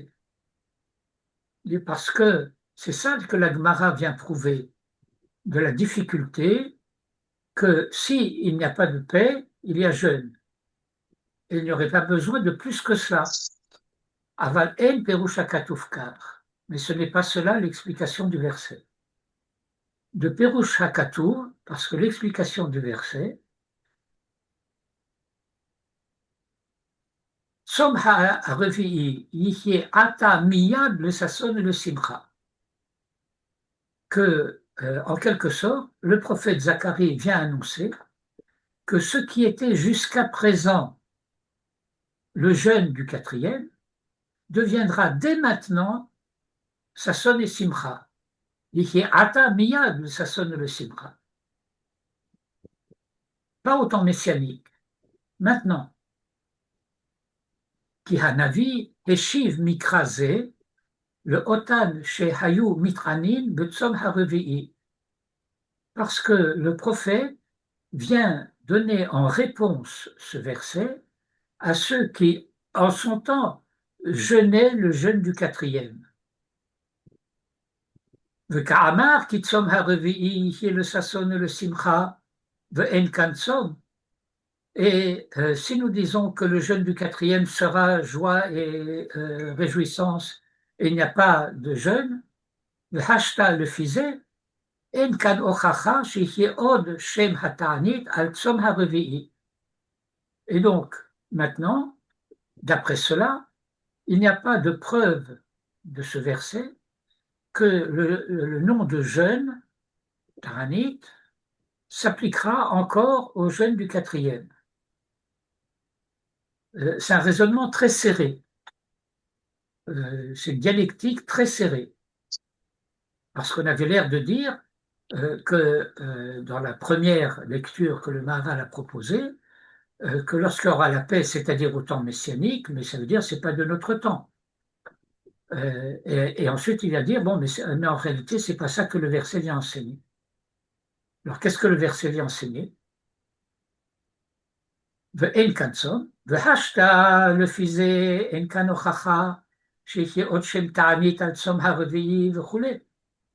Et dès lors, hashta, le fisé, d'après cela, en kan ochacha, il n'y a pas là de preuve, שיחיה עוד שם תענית, que la désignation de jeûne, ta'anit, s'appliquera encore au 4e jeûne, ou makshe, et on objecte, de kerile tzom, mid ka'ama, tzom harevi'i v'choulé.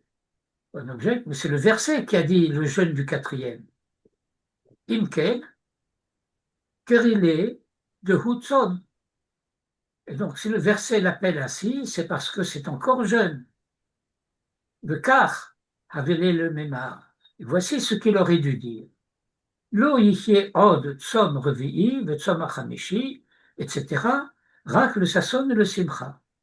Que le verset, ce qu'il aurait dû dire, c'est que kach havele le memar, voilà ce qu'il aurait dû dire. Lo yihye od tzom revi'i, v'tzom achamishi, rak le sasson et le simcha. Le jeûne du 4e et du 5e, etc., ne sera plus jeûne, mais joie et réjouissance. Ou mideka amar le tzom harevi'i, et étant donné que ce qui lui a été dit, ce n'est pas le jeûne du 4e ne sera plus, mais le jeûne du quatrième, Imken, Tzom Karele. Et donc, il l'appelle encore jeûne. Jeûne avec un accent circonflexe. Le Hashta, Ka'ama, le Sasson et le Simcha. Et puisqu'il est encore appelé jeûne, comment peut-on dire joie et réjouissance? Ou Metaretz, et on résout la difficulté en disant Bisman de haine, sous-entendu Shalom, le hashtag Keril et Tzom, Mishum de Adain Shem Tzom Alav.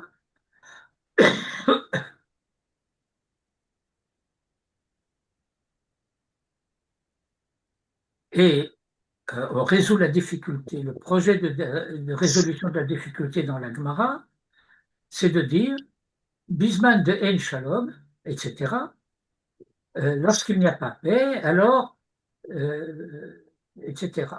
Le hashta est maintenant Kerile Tzom, il l'appelle jeûne, Mishum de Adain Shem Tzom Alav, parce que la définition de jeûne s'applique encore à lui. Ve'imkar, ve'imken, et s'il en est ainsi, Erhit Paresh le Fizé, Ve'la Moadim, Virtiv Bekra, ולא מצאנו בשום מקום דהי תשעה באב מועד. Alors pourquoi il fait entrer la notion de moed? Parce que dans Echa, le prophète Jérémie, Echa c'est les lamentations, c'est ça qui a donné l'origine du mot français les jérémiades. Les lamentations de Jérémie, c'est le jérémiade. Même dans le français populaire, c'est devenu à chaque fois que quelqu'un se plaint, c'est des jérémiades. C'est devenu un nom commun. Et donc, il y a ce verset dans Echa qui dit Kara alay mored. Les Moadim dans la Torah, ce sont des fêtes. Et on ne peut pas dire que Tisha B'Av soit une fête. Et donc, que veut dire ce verset dans Echa? On dit Kara alay moed. Et qui prend dans Echa un sens négatif, mais qui est interprété par le Talmud comme étant l'origine du fait que ça serait l'annonce d'un bonheur futur, Kara alay moed. Et le Maharal dit Velo matzanu b'shum makom, et nous n'avons trouvé nulle part de Hayat Tisha B'Av Moed, que le jour de Tisha B'Av soit appelé un Moed. ויש לומר, ואי בזה בוודאי יחיה לעתיד יחיה תשעה בשם מועד, ומכל מקום הכי קשה. אמר השם, צום הרביעי וצום החמישי יחיה לבית יהודה לששון ולשמחה. ולמועדים, ואם כן עכשיו דאיקה שלום, לכל הפחות לא יחיה לתענית כיוון שיש שלום. C'est le fait que, à tout le moins, l'annonce qui est donnée dans la Gemara, c'est le fait que le jeûne, mais c'est toute la série des jeûnes,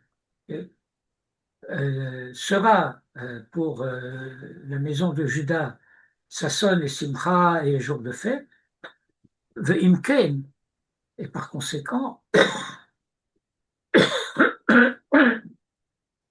maintenant qu'il y a la paix, mais ça veut dire dès lors qu'il y aurait la paix, le chol hapachot, à tout le moins, même si on ne dit pas que ça sera un moed, ça ne sera plus un jeûne, kevan sheyesh shalom, pour autant qu'il y ait la paix.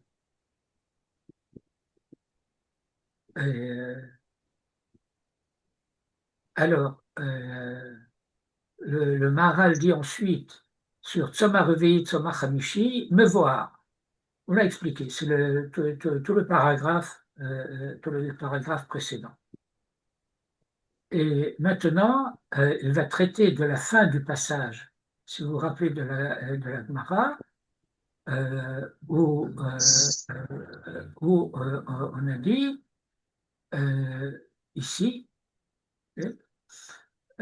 mais s'il en est ainsi, alors Tisha B'Av aussi. On dit non, ça ne s'applique pas à Tisha B'Av. Pourquoi?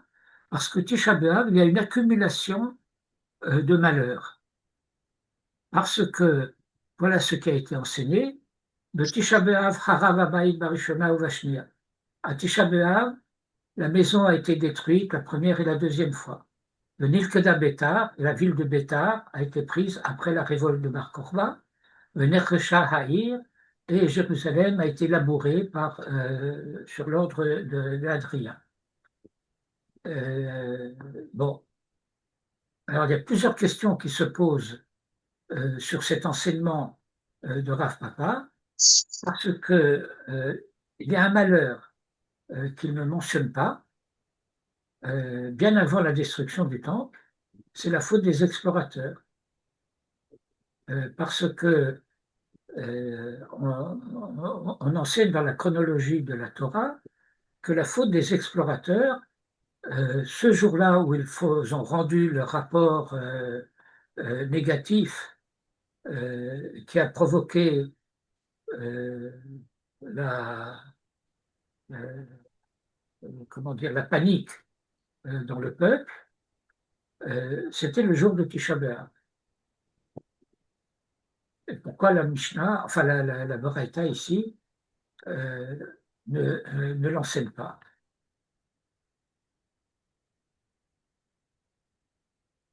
Alors, Sha'ani Tisha B'Av roulé. Ve'itema. Et si tu dis, sauf, en fin de compte, Al Tisha B'Av yesh la'akshot gamken. Même à propos de Tisha B'Av, il y a lieu d'opposer le verset Kra'e ha'ahdade. Querelle tzov, querelle sasson, puisque dans le verset, le jeûne du 7e, c'est Tisha B'Av. Et dans le verset, c'est aussi Tisha B'Av qui sera appelé Sasson Vesimcha.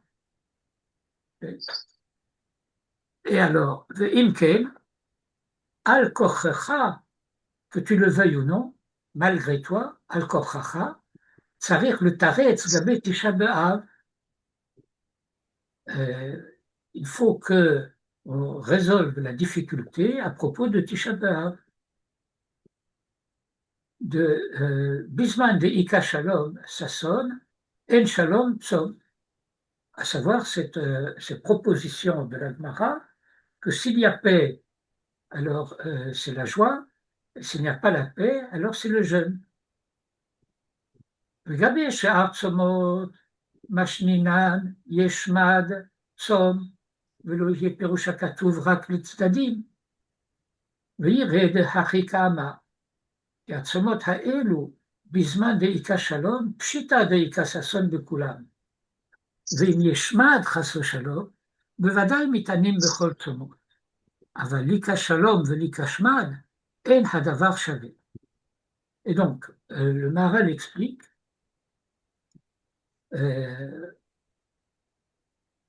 quand il n'y a pas de shalom, ça ne veut pas dire seulement qu'il y a une souveraineté non juive qui s'applique aux Juifs dans la Galoute, c'est pas seulement ça. Ça veut dire que s'il y a une situation de persécution, alors, bien entendu,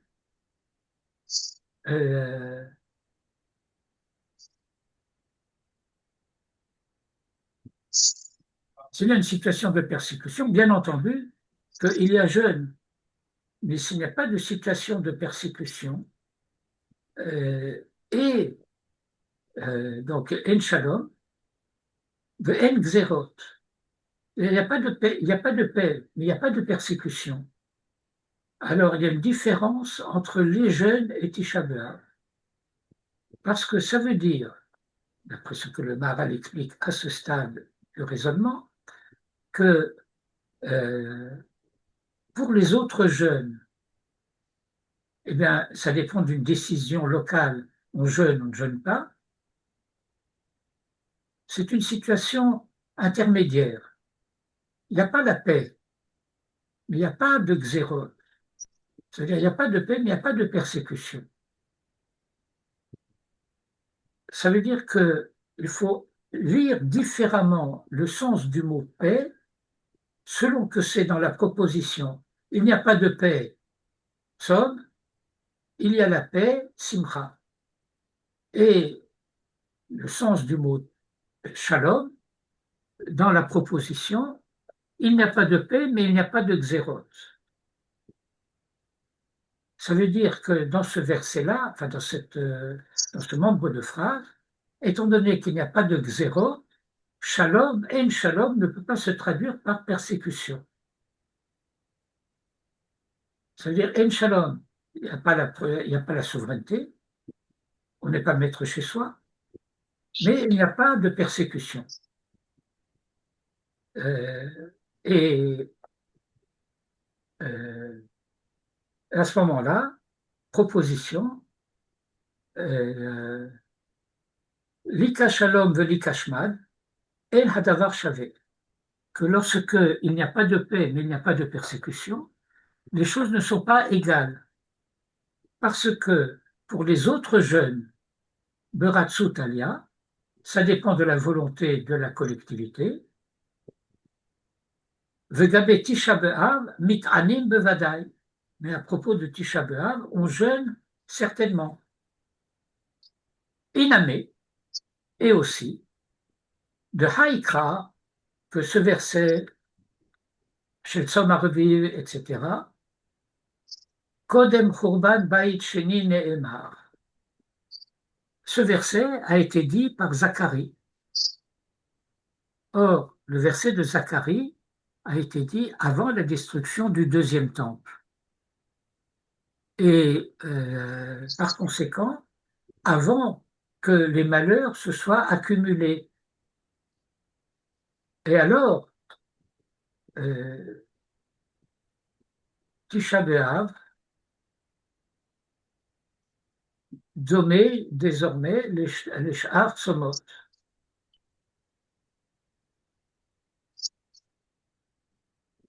Ve'afalga, et bien que Yud Zayin B'Tammuz Namé Urpelo Atzarot, que bien que pour le 17 Tammuz aussi les malheurs aient été cumulés, Yir Eli de la Sheyach Urpa l'Atzarot Ral Metzara Shehim Ikar Atzara de Hu Churban Abayit Uvazé Sheyach Urpa l'Atzarot.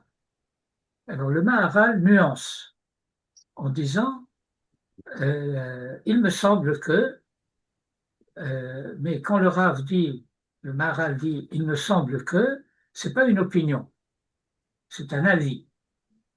Savez-vous quelle est la différence entre un avis et une opinion?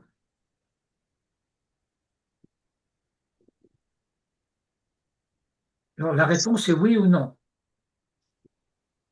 Ben, oui, je pense qu'on sait la différence. Un avis, il repose sur une expérience. Une opinion, c'est une opinion. Bon, l'opinion, ce sont les discussions du café-tabac. Les gens ont des opinions, ils pensent comme ça, mais ils ne raisonnent pas vraiment. Un avis, c'est un avis mûrement réfléchi.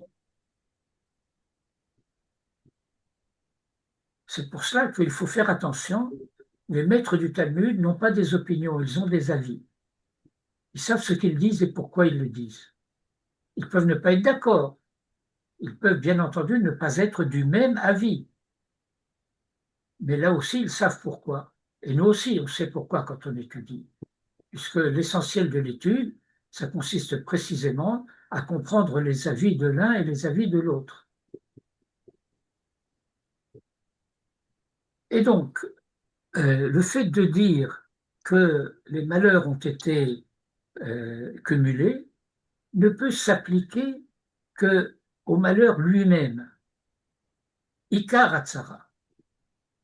Le Ikar Hatzara, ce n'est pas les événements préliminaires, préparatoires, le siège, la brèche, l'assassinat de Guedalia, c'est la destruction de l'État. C'est la destruction du temple, qui est le signe, si vous voulez, de la destruction de l'État. Je vous rappelle la panique d'un certain Moshe Dayan au début de la guerre de Kippour. Vous vous souvenez de ça?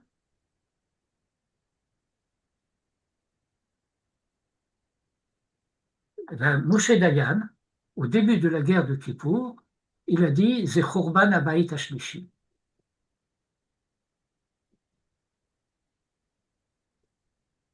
Et Moshe Dayan ne pensait pas au temple. Il pensait à l'État d'Israël, qu'il appelait Habayit Hashlishi, à juste raison d'ailleurs, parce qu'il s'agit du Bayit Hashlishi, la troisième maison d'Israël, à proprement parler. Et par conséquent, ce n'est que pour Tisha B'Av qu'on peut dire à juste titre Urpelu Hatzarot. C'est pas parce qu'au mois de Tammuz, certains disent le 17, certains le verset dit le 9, parce qu'il y a une différence entre le premier et le deuxième temple, qu'on pourrait dire bon c'est le jeûne du cinquième ou du sixième. Euh, euh, euh, mais c'est pas l'événement à proprement parler catastrophique pour lui-même. Aval bishar tzarot lo mikreze uchbal tzarot. Mais même lorsque plusieurs événements ont pu se produire à une autre date, ça ne s'appelle pas que les malheurs se sont accumulés. Kevan, dema chez Hufka Ha'ir, parce que le fait que la ville ait été bréchée, la brèche dans la muraille, Lav Ikar Apuranut, n'est pas l'essentiel de la Puranut. Alors il y a tout un sujet d'étude pour expliquer le terme de Puranut. Euh, euh, on a l'habitude de traduire par châtiment, mais ce n'est pas exact. Aval Puranut shehi Ikar shayach bazeh erpel hatzarot. Mais la Puranut, qui est l'essentiel de la Puranut elle-même, alors là, il y a lieu de considérer l'accumulation des malheurs. Qui lachon kefel halachon nofel al davar kefel.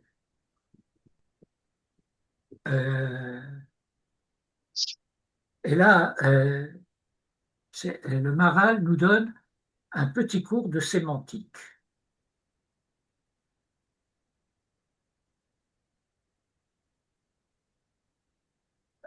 Qui lachon kefel halachon nofel al davar kefel. C'est parce que le fait de dire il y a kefel, littéralement doublement, ça s'applique à une chose double.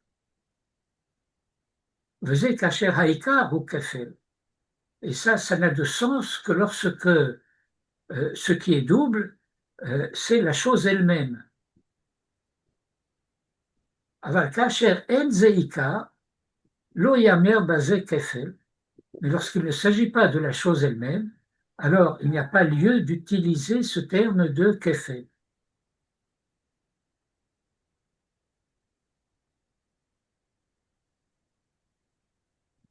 va Tosfot, je vous rappelle le principe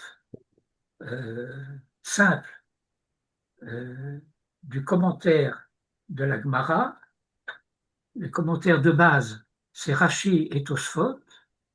Le commentaire de Rashi est un commentaire analytique. Le commentaire des Tosfot est un commentaire synthétique. Commentaire analytique de Rashi, ça veut dire l'explication d'un passage ou d'une ligne ou d'un terme du Talmud là où il se trouve. C'est-à-dire, Rashi ne nous donne pas son avis sur la question, il nous dit, à cet endroit du Talmud, voilà ce qu'il faut comprendre du point de vue du raisonnement qui est en cours. Le commentaire des Tosfot va comparer un enseignement dans la page dans laquelle nous nous trouvons à des enseignements parallèles dans d'autres passages du Talmud. Il va les confronter et discuter de leurs similitudes ou de leurs différences. C'est pourquoi j'appelle celui-ci analytique et celui-là synthétique. Et les Tosfot ont écrit de Ikar de Tzara Achat Urpal Pa'amayim que l'essentiel, c'est que un malheur a été répété 2 fois. De Haïnou, Korban Habayit, à savoir la destruction de la maison. Aval Beyudzaïn de Tammuz, Tzara Achat Urpala. Mais le 17 Tammuz, un malheur n'a pas été répété. Veterutz Ze, cette explication, cette solution proposée, Lo Itachel, le divrei HaYerushalmi, n'est pas compatible avec l'enseignement du Talmud de Jérusalem, de Mesamour, corollaire, de Houssover, parce que lui pense, Gam Bayit Rishon Haya Hafkat Ha'ir B'Shivasar B'Tammuz, Velavachi Nire ou Mistaber Yoter Terutz Didan, et parce que pour le Talmud de Jérusalem considère que la première maison, la brèche dans la muraille de Jérusalem, a aussi eu lieu le 17 Tammuz. Et en tout état de cause, Ubelavachi, Nire ou Mistaber Yoter Terutz Didan, notre solution paraît plus convenable et plus logique. Mistaber. Mistaber, c'est plus logique. Il y a encore quelques lignes du commentaire du Maharal, comme vous le voyez, mais je crois que je vais être obligé de vous laisser le découvrir par vous-même, vu l'heure, 13h18. Alors je sais qu'on a commencé un peu en retard, donc comme je vous le disais à propos de la mi-temps, je déduis les arrêts de jeu, mais là, je crois qu'il faut quand même considérer que le temps est venu de s'arrêter. Ce n'est pas une mauvaise chose que vous lisiez un peu par vous-même et que vous vous frottiez un petit peu à la lecture du commentaire du Maharal. Zach Baruch. Vous nous envoyez le texte, le Rav? Qu'est-ce que vous croyez? Non, je vois, vous dites. Bien entendu que je vais vous envoyer le texte. Merci. Merci beaucoup, Rav. Robert, תודה merci רבה. Rav. Tom À Calvin bientôt. Boyle. אמן. Alors, צום קל. Som Kal,